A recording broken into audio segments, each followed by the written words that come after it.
안녕하세요. 알쓸맥자 비단세입니다. 한 주 잘 보내셨나요? 좀 재밌는 맥주 뉴스들이 많아서 이번에 좀 많이 가져왔거든요.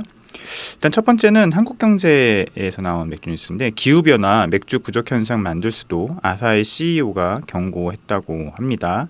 카츠키 아츠시 아사히 그룹 CEO가 인터뷰를 했는데, 더운 날씨로 맥주 소비가 늘겠지만 기후 변화가 더 심각한 영향을 미칠 것이라고 얘기를 했고요.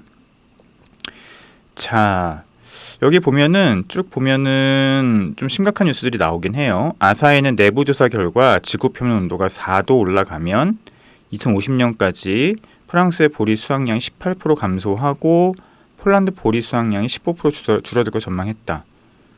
근데 지구 표면 온도가 4도 올라가면 다 죽는 거 아닌가요? 보리 수확량이 문제가 아니고 지구 표면 온도가 4도가 올라가면 인구가 절멸하는 거 아닌가? 제가 잘 모르겠는데 표면 온도가 1도만 올라도 엄청난 거 아닌가요? 아닌가? 수온인가? 어쨌든 되게 심각할 거라고 하고요. 15%만 줄어들면 다행이게요. 표면 온도가 4도 올라갔을 때. 더 심각해질 것 같은데. 또 세계 최대 홉 생산국인 체코에서 수확하려는 홉 품질이 25% 낮아질 것으로 분석했다. 그러네요. 지구 표면 온도가 2도 이하로 상승하면 프랑스와 폴란드의 보리 수확량은 각각 10에서 9% 감소하고 체코의 홉 품질은 13% 낮아질 것으로 전망했다. 솔직히 기정화된 사실 아닌가요? 표면 온도는 계속 올라갈 것 같고, 그러면은 보리 수확량은 낮아지고 홉 품질은 저하될 것이다. 어떻게 보면 그냥 정해진 거죠, 이건. 그리고 여기 보면 2015년 유엔 기후변화 회의에서 채택된 파리 협정은 산업화 이전 대비 지구의 온도를 1.5도에서 2도 미만으로 상승을 제한하는 목표를 두고 있다. 예, 저도 이렇게 알고 있거든요. 2도 이게 넘어가면은 그냥 인구는 이제 절멸 위기에 있는 걸로 제가 알고 있어요. 그러니까 4도는 그냥 다 끝난 거죠, 뭐. 자, 맥주업계는 최근 기후변화를 예측해 다양한 투자를 확대하고 있다네요. 이게 되게 재밌는데, 아사히는 최근 마이크로소프트 및 농업기술 회사 등과 협력해서 보리 농장의 수확량과 품질을 추적하고 있다. 이런 거는 별로고, 요게 재밌어요. 세계 1위 맥주기업인 아녜이저-부시의 AB 인베브는 가뭄에 강한 아프리카 보리 품종에 투자를 했다라고 합니다. 그리고 칼스버그는 2040년까지 모든 농산물을 재생농업에서 조달하기로 했다고 합니다. 그렇죠. 농산물을 재생농업에서 조달한다. 결국은 이런 것들이 되게 중요한, 이제 맥주에서 할 수 있는, 맥주 회사들이 할 수 있는 중요한 이제 움직임들인데, 우리나라는 뭐 하는 건지 모르겠습니다. 유로모니터에 따르면 아사히의 시장 점유율은 2022년 기준으로 3.4%네요. 그죠? AB 인베브가 27.6%고 하이니켄 13.3%. 그렇습니다. 기후변화는 지금의 문제라기보다는 앞으로 우리 이제 이후 세대들, 우리의 자손들의 문제잖아요. 우리가 신경을 쓰지 않으면 우리 자손들은 정말 살기 힘든 그런 환경에서 살게 될 거는 너무 명확관화한 일이고요. 지금 뭔가 하지 않으면 해결할 수 없는 문제이기 때문에 우리 모두가 신경을 많이 써야 된다고 생각을 합니다. 개개인의 어떤 노력도 중요하지만 실제 더 중요한 거는 이제 정부와 기업이 해결을 또 해야 되는 문제들이거든요. 지구 온난화의 가장 큰 주범 중에 하나가 또 기업들이고 공장이고, 또 그런 것들을 관리 감독하는 게 또 정부의 일이기 때문에 이런 것들을 장기적으로 또 큰 돈을 들일 수밖에 없는 분야이기 때문에 정부의 움직임이 중요할 수밖에 없어요. 지금 원전 얘기하고 이럴 때가 아니라는 거 다들 알고 계시잖아요. 맥주 쪽에서도 이런 것들을 조금 고려해서 지속적으로 기후변화에 대응할 수 있는 좀 그런 움직임들을 가져갔으면 좋겠습니다. 그리고 요거 재밌는 얘기가 또 나왔어요. 이데일리에서 곰표 집착 과했나 식약처 대표 밀맥주 광고에 제동. 대표 밀맥주가 자사의 맥주를 광고를 했는데 이게 식약처가 제동을 걸었다고 합니다. 요약을 보면 대표 밀맥주 광고에 곰표 밀맥주 시즌1 판매량을 합산을 했고, 또 제주 맥주 시즌2가 있는데 곰표와 같은 맛이라고 광고를 하기도 했답니다. 그래서 이게 결국은 상반기 매출이 반토막이 났기 때문에 세븐브로의 절박함이 반영된 게 아니냐라는 그런 기사예요. 자, 그래도 보면은 제동을 이제 걸었고요. 공표 밀맥주 시즌 1의 판매량 후속 제품인 대표 밀맥주의 판매 성과에 포함해 광고한계, 현행 식품 등의 광고 표시 광고에 관한 법률 위반이란 취지에서다 라고 하네요. 업계에 따르면 세븐브로이는 최근 대표 밀맥주를 단독 판매하는 편의점 CU에 5천만 개가 팔린 바로 그 맥주, 대한민국 대표 밀맥주 또는 곰표와 같은 맛, 더 저렴한 가격이라는 광고 포스터를 부착했다라고 합니다. 아, 이건 솔직히 뭐 이렇게 할 수 있다고 생각해요. 이걸 갖고 또 뭐 식약처에서 제동을 걸 수도 있지만, 근데 광고 자체를 이렇게 하는 거는 그들의 절박함은 알겠지만 너무 뭐랄까요, 싸구려 아닌가요? 확실히 구분을 짓는 게 더 중요하거든요. 마케팅의 기본인데 이게 우리 옛날 팔았던 거야. 그 지금 너네가 먹는 그 제주 밀맥주 우리 짝퉁이야. 우리가 원조야. 이렇게 얘기하는 것보다 달라. 우리는 달라. 우리는 우리만의 세븐브루 밀맥주가 있고 이런 게 있는데 좀 더 다르다고 하는 구분 짓는 것이 결국은 생존의 기본적인 법칙이거든요. 자본주의 사회에서. 근데 이렇게 자꾸 예전에 판매했던 그리고 이미 다른 데 판매하는 브랜드에 기대는 전략은 굉장히 하급 전략입니다. 오히려 그들보다 우리가 더 낫다. 혹은 그리고 달라 우리랑 쟤네는. 쟤네는 옛날 거지만 우리는 좀 새로운 거야. 좀 더 힙한 거야. 라고 하는 브랜딩 전략을 가져가는 게 저는 맞다고 보거든요. 그래서 이 브랜드도 이상해요. 대표 밀맥주 솔직히 이름 제가 처음에 들었을 때 이 뭐지? 웬 대표? 너무 구리잖아요. 이름이 너무 구려요. 얼마나 세련되고 좋은 혹은 힙한 포지셔닝으로 갈 수 있는데 대표 밀맥주라고 하는 이름을 쓰면서 우리는 이 밀맥주를 대표한다 이런 뜻이겠죠. 정말 구립니다 이름이. 그런데 이게 제주 지금 나오는 저 곰표 밀맥주랑 똑같은 거야. 우리가 더 먼저야 라고 하는 이 광고 전략은 좀 그래요. 예, 너무 힙하지 않아요. 좀 더 힙하게 브랜딩을 하는 좀 이 전문가가 없나? 광고 마케팅 전문가 아니면은 뭐 좀 도움을 받아서라도 전략을 좀 새로 짜면 좋을 것 같은데 이미 브랜드부터 이미 조금 저는 힘든 길로 가지 않았나라는 생각이 듭니다. 자, 세븐브루의 올 상반기 매출은 전년 동기 대비 무려 52.6% 줄어든 89억 원을 기록했고요. 작년 상반기 49억을 기록된 영업이익은 적자 전환하며 15억으로 집계됐다. 아이고, 영업적자가 15억 원이네요. 아이고 속 쓰려. 저도 같이 사업하는 사람 입장으로서 이렇게 되면은 속쓰릴 수밖에 없죠. 하여튼 조금 구리다. 이름도 구리고 마케팅 전략도 구리다. 아예 새롭게 조금 바꿀 필요가 있다. 이렇게 가는 거는 지속 가능하지 않다라는 생각을 합니다.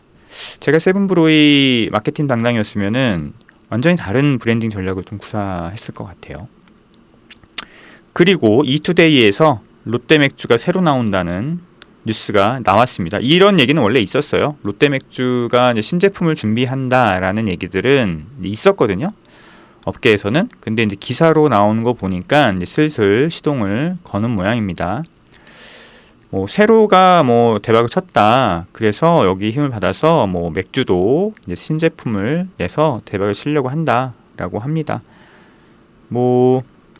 솔직히 지금 클라우드 맥주가 나빠서 안 팔리는 게 아니잖아요. 지금 클라우드 맥주 진짜 맛있거든요. 그리고 올몰트 맥주예요.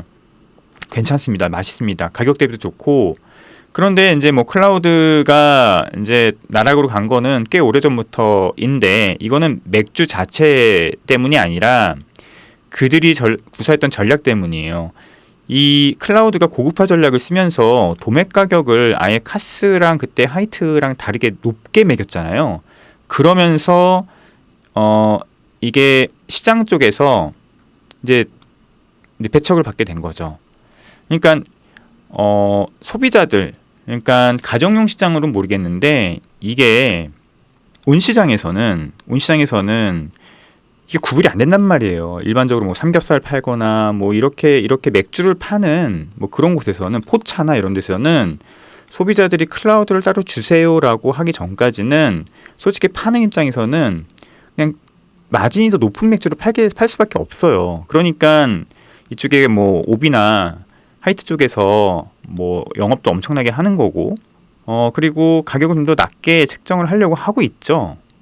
그래서 가격 경쟁이 붙는 거고. 그런데 클라우드가 고급화 전략을 쓴다고 하면서 그 더 비싸게 도매가를 책정을 했어요. 그러니까 이 온 시장 쪽에서는 클라우드를 굳이 쓸 필요가 없는 거죠. 처음이야 고객들이 클라우드 새로 나왔다고 하니까 주세요 하니까 갖다 놨지만, 이게 그렇게 되려면은 이쪽에 대중 마케팅 쪽으로 굉장히 마케팅을 잘해야 되거든요. 근데 그것도 못했어. 대중 마케팅도 잘 못하면서 또 온 시장 쪽에 영업도 뭐 오비나 하이트처럼 안 하면서 가격도 높여. 그러니까 당연히 시장 점유율이 떨어질 수밖에 없죠. 그래서 이게 맥주 자체만의 문제가 아니기 때문에 저는 이 신제품 나오는 거가 결국은 이제 클라우드가 올드 브랜드가 되면서 새로운 브랜드로 뭔가 이제 포지셔닝을 바꾸려고 하는 게 있는 거죠. 글쎄요, 롯데가 좀 신경을 많이 썼으면 좋겠어요. 맥주 잘 만들고 잘 팔지 못하는 대표적인 회사가 이 롯데인데, 새로운 맥주 한번 기대를 해보겠습니다.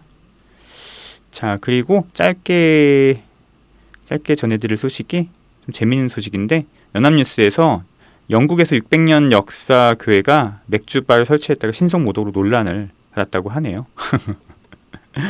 600년 가까운 역사를 가진 한 교회 목사가 축제 기간을 맞아 교회 안에 맥주바를 만들어서 신성 모독의 논란에 휩싸였다라고 해요. 잉글랜드 서남부 코널에 위치한 잉글랜드 국교회 성공회네요. 그죠? 소속 세인트 이하 교회는 이날 열리는 연례 마을 축제를 앞두고 건물 내부에 생맥주 기계 2대를 설치했다. 그렇다고 합니다.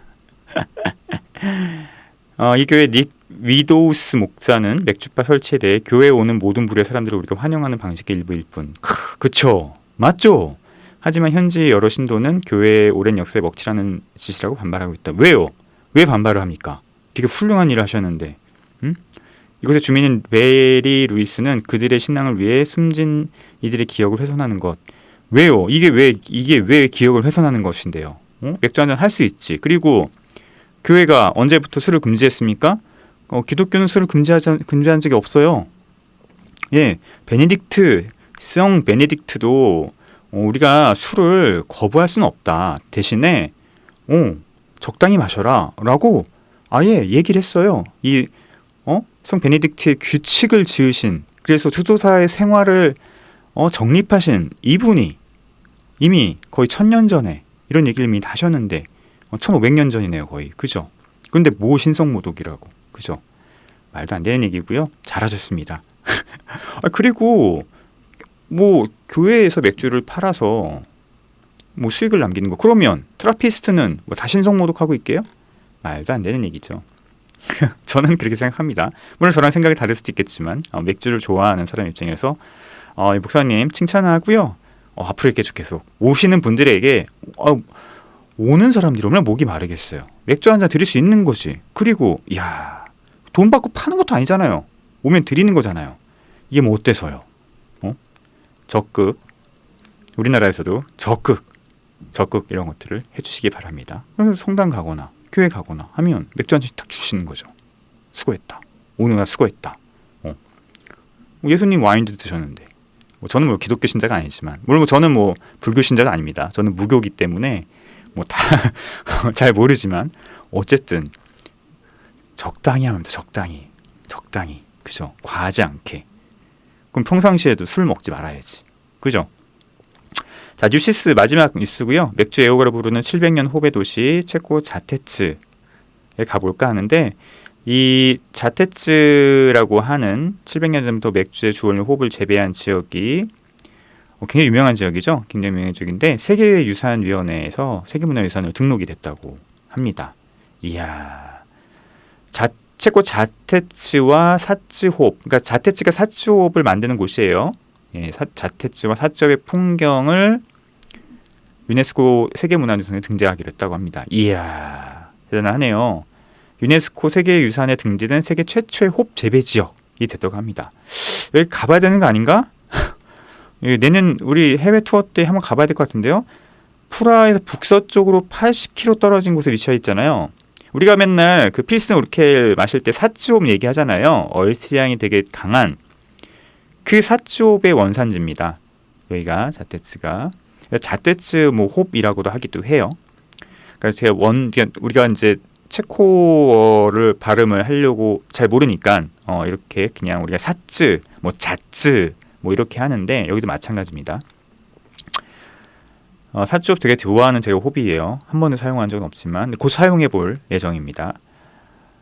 하여튼 그렇습니다. 그래서 여기가 굉장히 유명한 홉 생산지고 전 세계적으로 뭐 가장 유명한 홉 생산지 중에 하나죠. 그런데 이 도시와 홉 풍경이 홉 재배를 하는 그 풍경이 세계문화유산에 지정됐다고 하니 여기는 꼭 한번 죽기 전에 가봐야 되는 곳이 아닌가라는 생각을 합니다. 자, 여기까지 맥주 이슈 말씀드렸고요. 음악 듣고 와서 우리 맥주 사전 오늘 얘기를 해보도록 하겠습니다.